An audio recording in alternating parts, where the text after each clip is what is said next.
was a Saturday afternoon in May, and I suddenly realized that the next day was Mother's Day, and I hadn't gotten anything for my mom. So I started thinking about, what should I get my mom for Mother's Day? I thought, well, why don't I make her an interactive Mother's Day card using the Scratch software that I'd been developing with my research group at the MIT Media Lab. We developed it so that people could easily create their own interactive stories and games and animations, and then share their creations with one another. So I thought this would be an opportunity to use Scratch to make an interactive card for my mom. Before making my own Mother's Day card, I thought I would take a look at the Scratch website. So over the last several years, kids around the world, ages 8 and up, have shared their projects. And I thought, well, I wonder if of those 3 million projects, whether anyone else has thought to put up Mother's Day cards. So in the search box, I typed in Mother's Day, and I was surprised and delighted to see a list of dozens and dozens of Mother's Day cards that showed up on the Scratch website, many of them just in the past 24 hours by procrastinators just like myself. So I started taking a look at them. I saw one of them that featured a kitten and her mom, and wishing her mom Happy Mother's Day. And the creator very considerately offered a replay for her mom. Another one was an interactive project where when you move the mouse over the letters of Happy Mom Day, it reveals a special Happy Mother's Day slogan. In this one, the creator told a narrative about how she had Googled to find out when Mother's Day was happening. And then once she found out when Mother's Day was happening, she delivered a special Mother's Day greeting of how much she loved her mom. So I really enjoyed looking at these projects and interacting with these projects. In fact, I liked it so much that instead of making my own project, I sent my mom links to about a dozen of these projects. And actually, she reacted exactly the way that I hoped that she would. She wrote back to me and she said, "I'm so proud to have a son that created the software that allowed these kids to make Mother's Day cards for their mothers." So my mom was happy, and that made me happy. But actually, I was even happier for another reason. I was happy because these kids were using Scratch just in the way that we had hoped that they would. That as they created their interactive Mother's Day cards, you could see that they were really becoming fluent with new technologies. What do I mean by fluent? I mean that they were able to start expressing themselves and to start expressing their ideas. When you become fluent with language, it means you can write an entry in your journal or tell a joke to someone or write a letter to a friend. And it's similar with new technologies. By creating these interactive Mother's Day cards, these kids were showing that they were really fluent with new technologies. Now, maybe you won't be so surprised by this because, a lot of times people feel that young people today can do all sorts of things with technology. All of us have heard young people referred to as digital natives. But actually, I'm sort of skeptical about this term. I'm not so sure we should be thinking of young people as digital natives. When you really look at it, how is it that young people spend most of their time using new technologies? You often see them in situations like this or like this. And there's no doubt that young people are very comfortable and familiar browsing and chatting and texting and gaming. But that doesn't really make you fluent. So young people today have lots of experience and lots of familiarity with interacting with new technologies, but a lot less so of creating with new technologies and expressing themselves with new technologies. It's almost as if they can read but not write with new technologies. And I'm really interested in seeing how can we help young people become fluent so they can write with new technologies. And that really means that they need to be able to write their own computer programs or code. So increasingly, people are starting to recognize the importance of learning to code. In recent years, there have been hundreds of new organizations and websites that are helping young people learn to code. You look online, you'll see places like Code Academy and events like Coder Dojo and sites like Girls Who Code or Black Girls Code. It seems that everybody is getting into the act. You know, just at the beginning of this year, at the turn of the new year, New York City Mayor Michael Bloomberg made a New Year's resolution that he was going to learn to code in 2012. A few months later, the country of Estonia decided that all of its first graders should learn to code. And that triggered a debate in the UK about whether all the children there should learn to code. Now, for some of you, when you hear about this, it might seem sort of strange about everybody learning to code. When many people think of coding, they think of it as something that only a very narrow subcommunity of people are going to be doing. And they think of coding looking like this.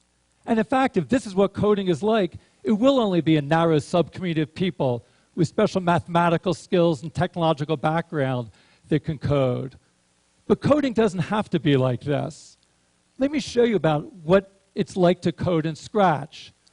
So in Scratch, to code, you just snap blocks together. In this case, you take a move block, snap it into a stack, and those stacks of blocks control the behaviors of the different characters in your game or your story. In this case, controlling the big fish. After you've created your program, you can click on Share and then share your project with other people so that they can use the project and start working on the project as well. So, of course, making a fish game isn't the only thing you can do with Scratch. Of the millions of projects on the Scratch website, there's everything from animated stories to school science projects to anime soap operas to virtual construction kits to recreations of classic video games to political opinion polls to trigonometry tutorials to interactive artwork and, yes, interactive Mother's Day cards. So I think there's sort of so many different ways that people can express themselves using this, to be able to take their ideas and share their ideas with the world. And it doesn't just stay on the screen. You can also code to interact with the physical world around you. Here's an example from Hong Kong, where some kids made a game and then built their own physical interface device and had a light sensor. So the light sensor detects the hole in the board, so as they move the physical saw, the light sensor detects the hole and controls the virtual saw on the screen and saws down the tree. We're going to continue to look at new ways of bringing together the physical world and the virtual world and connecting to the world around us. This is an example from a new version of Scratch that we'll be releasing in the next few months. And we're looking again to sort of be able to push you in new directions. Here's an example that uses the webcam. And as I move my hand, I can pop the balloons, or I can move the bug. So it's a little bit like Microsoft Connect, where you interact with gestures in the world, but instead of just playing someone else's game, you get to create the games. And if you see someone else's game, you can just say, see inside, and you can look at the stacks of blocks that control it. So there's a new block that says how much video motion there is. And then if there's so much video motion, it will then tell the balloon to pop. The same way that this uses the camera to get information into Scratch, you can also use the microphone. Here's an example of a project using the microphone. So I'm going to let all of you control this game using your voices.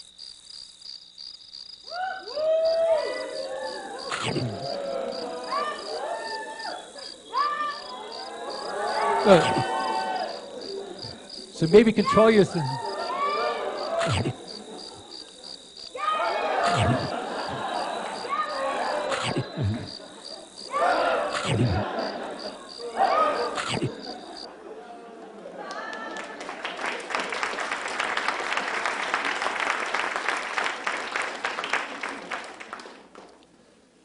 As kids are creating projects like this, they're learning to code, but even more importantly, they're coding to learn.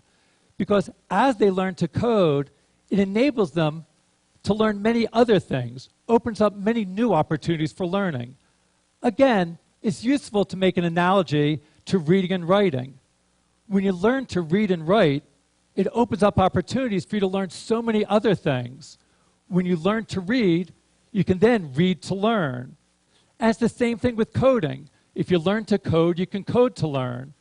Now, some of the things you can learn are sort of obvious. You learn more about how computers work, but that's just where it starts. When you learn to code, it opens up for you to learn many other things. Let me show you an example. Here's another project, and I saw this when I was visiting one of the computer clubhouses. These are after-school learning centers that we help start that help young people from low-income communities learn to express themselves creatively with new technologies. And when I went to one of the clubhouses a couple of years ago, I saw a 13-year-old boy who was using our Scratch software to create a game, somewhat like this one. And he was very happy with his game and proud of his game. But also, he wanted to do more. He wanted to keep score. So this was a game where the big fish eats the little fish. But he wanted to keep score so that each time the big fish eats a little fish, the score would go up and it would keep track. And he didn't know how to do that.